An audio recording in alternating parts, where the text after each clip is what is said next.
Hi, I'm Dominic and I'm late. Well, this is my third scheduled live stream which doubles as a shop talk, but I have a good... what's the word? I'll remember it later.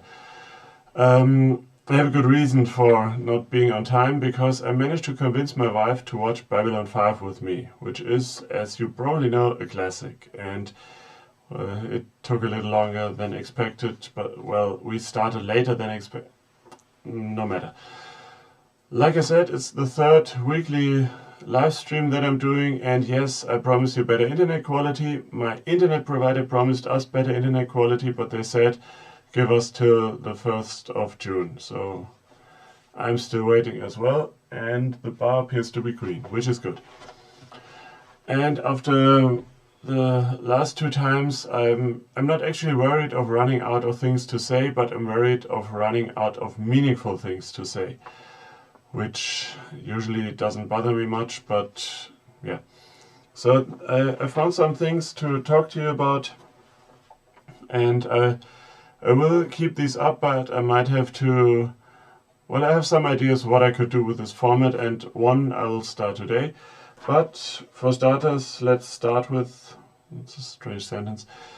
Have you seen my newest video, the 6 arms of order? It was supposed to be 8, but later I thought of some ways to incorporate 8 arms into this, but we had the defined piece of MDF and also the wall space where it was supposed to go with an existing, let's say, adult wardrobe on the one side and a cupboard on the other. There wasn't really room for 8 arms, but I think the difference between, and that's pretty much a philosophical topic, the difference between 6 arms and 8 arms is not as big as between 2 and 4 or 6, because we're used to having 2 arms. It's somehow got away from me, but as you have seen, and I hope you saw it, I managed to get Nina involved in the shop again, and I think she did quite well on those tools. And you probably noticed a change in tune or pace or whatever for the adventures in the workshop, and that's what I wanted to talk to you about, because I messed up. Yeah, I thought that this would make a good title for this video, but I probably won't use it. Daddy messed up. Because I think...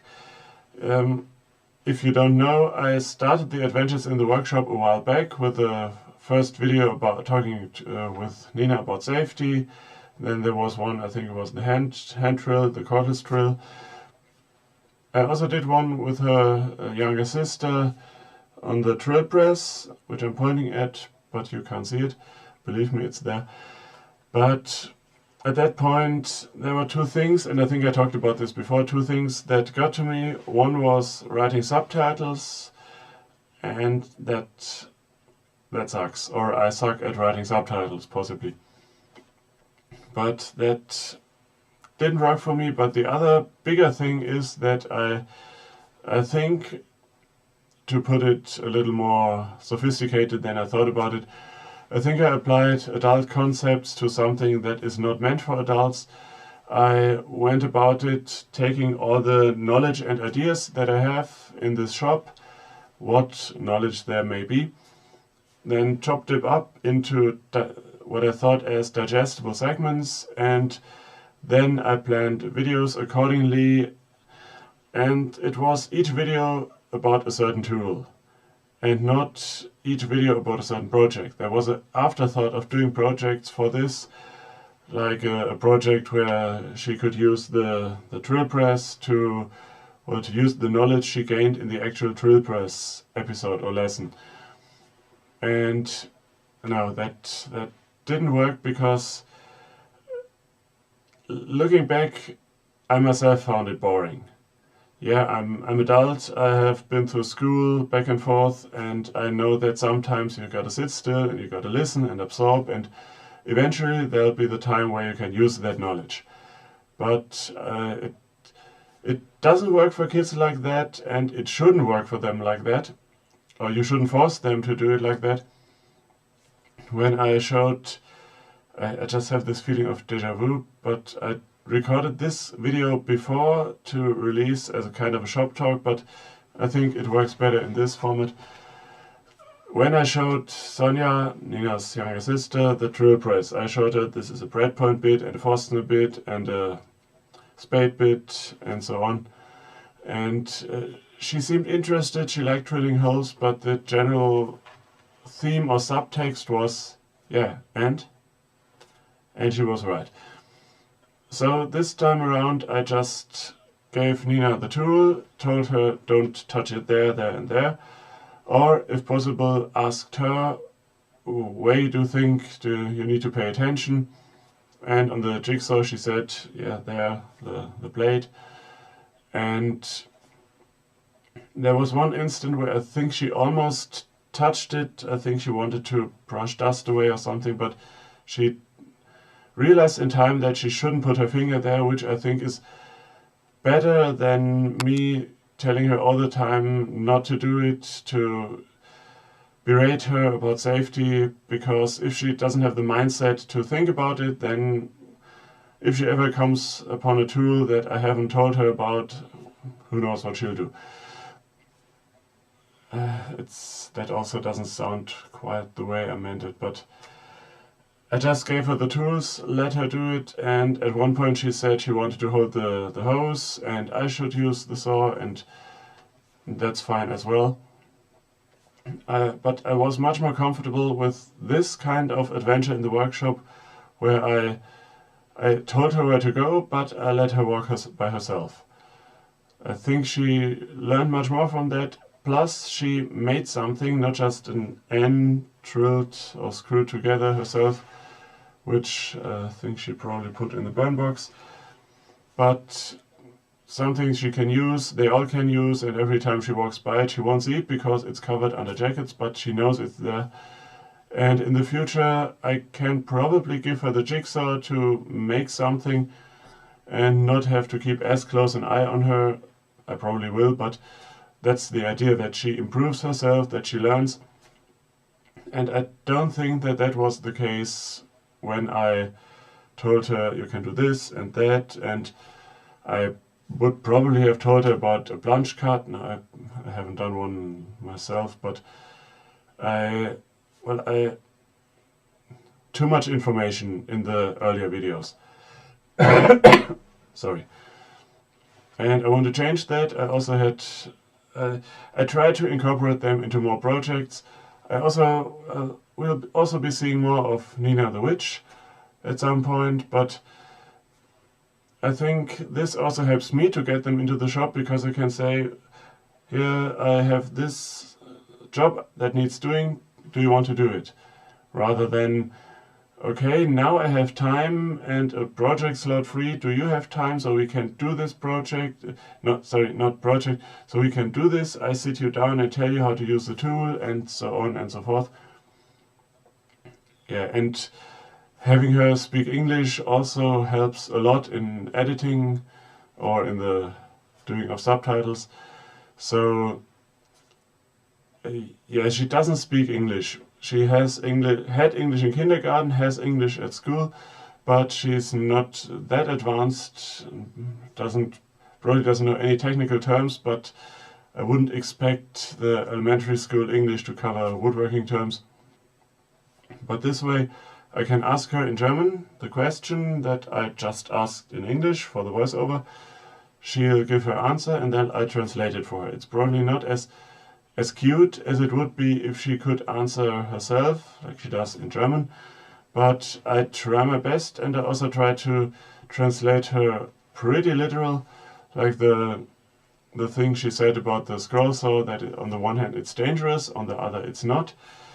I could have asked her to elaborate, or I could have told her that what she actually means is that if you put your finger into the blade, at worst you get a little cut, and at best it'll just go up and down unless you're touching the table. And she probably means that and knows that, but I liked it the way she said it. So I will do more adventures in the workshop, but there probably won't be the diploma I mentioned in the earlier videos. I'm halfway through designing that, but it doesn't really work, I think. up to everyone to decide what they should what they could teach their children or children of friends or whatever, with permission of their guardians and all the legal stuff. But I might do something like that in the future, but for now I'll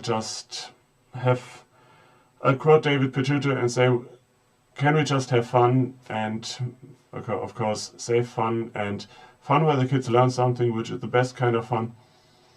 And I think I talked that pretty much through. So let's get to the next point, which is I have looked through my stockpile of footage for projects that probably will never see the light of day because they didn't work out or they're half finished, and I still need to find that spark, that idea that kicks off a narrative for me. Because as you know, I'm not just trying to inspire, but also to entertain, which is the reason for the witch or the zombies and all that. But there are some things that I hope could be of value to you and that I want to show, so I will make it a segment of this live stream to show you one of these things. And this time around I give you this, yes, it's on screen, and that's I think simple holder for Dremel, or rather rotary tools. As you can see, I got quite a selection, which is mainly, well, heritage pieces, you could say. Some sets that I got from people who didn't use them, and quite frankly I don't use much of this. In my experience, most of these bits get pretty clogged up with wood, and I have a different one which I'll be showing you in the follow-up for the second Rauhnacht video, which I also need to do hopefully before the next cycle starts. But about this one, I think it's pretty simple to make. I made it with these 45-degree angles here, and I think I made them on the table saw, tilting the blade and then running this over with a kind of sled. And then I have these, don't know what it's called, I think mounting band or something like that. It's a metal strip with holes in it to screw to something to fasten things. And I just screwed these strips here, and then I can put the bits in. One thing I would do differently next time, I wouldn't put these sleds here, which I just screwed in. I would take a piece of plywood or MDF and put it underneath here. This way you don't run into the problem of pieces falling through. Most are thick enough to get stuck in these holes, but some, like these diamond or carbide, these cutters here, they would just slip through, so I put them here on the side and added holes so they don't slide away. You could probably just use a sled and screw these strips on like this. Looking at it now, angling them doesn't really make sense, but it looks nicer. So that's how I store all these bits that I pretty much don't use, but I think I should. I'll probably use these polishing discs soon, or the brushes, but we'll see. I just thought it would be interesting for you to see. So what do we have now? Let me just mention that better internet is coming, and currently I'm having this delay, so I probably wouldn't be much fun if I checked the chat right now. I might set it up in the future so I could do that to answer questions straight away. Right now I can't do that, but after I'm finished recording, before I do the German version, I'll head over to the computer and answer questions or just chat in case anyone hangs around. And according to my list, yeah, 2 more things, small things. You really should follow me on Instagram, obviously at Dominic's Woodworks. I started using the stories feature more, which is the quick sharing of pictures for 24 hours. It's I believe other social medias have done this before and will do in the future, but I'm active on Instagram, so I like to use it. And today and yesterday I've been working on our little greenhouse, which is another tangent I could go on.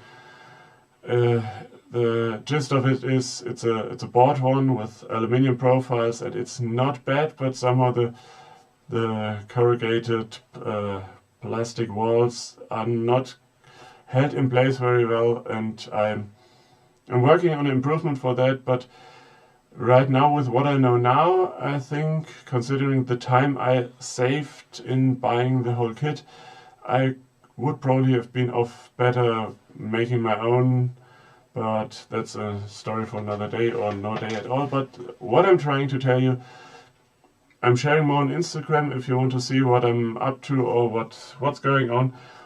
More likely now to just snap a picture and upload it, maybe add a short comment. It's a little easier than writing a full post with all the hashtags and such, so you're bound to see more of that at Dominic's Woodworks on Instagram.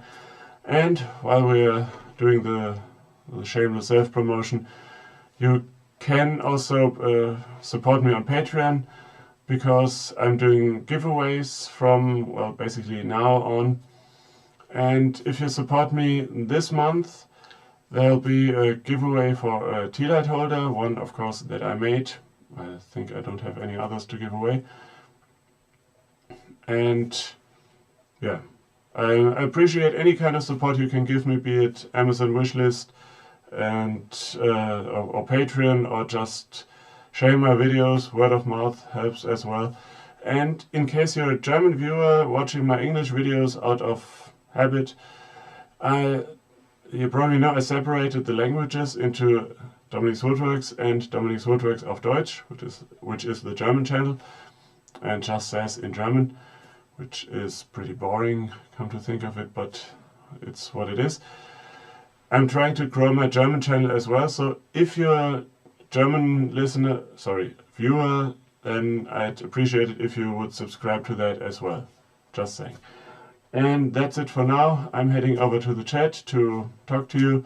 Thank you for watching. If you have any questions, comments, anything, or something you think is newsworthy that I should put out there. Remembered something. There was an event on Saturday with the foundation of and I'm caught with my proverbial pants down. I think it's the European Woodworker, is it, Association? I'll put a link in the description as soon as I get around to it. But it's basically a community for woodworkers in Europe, because it's easy to get the feeling that our American brethren and sisters are much more connected and organized. So that's an effort to get up to speed there. I wasn't involved with it, but I'm a member now, and we see what becomes of it. So if you are in Europe, check that out as soon as I can put the link down there. Thanks for watching, and as always, remember to be inspired.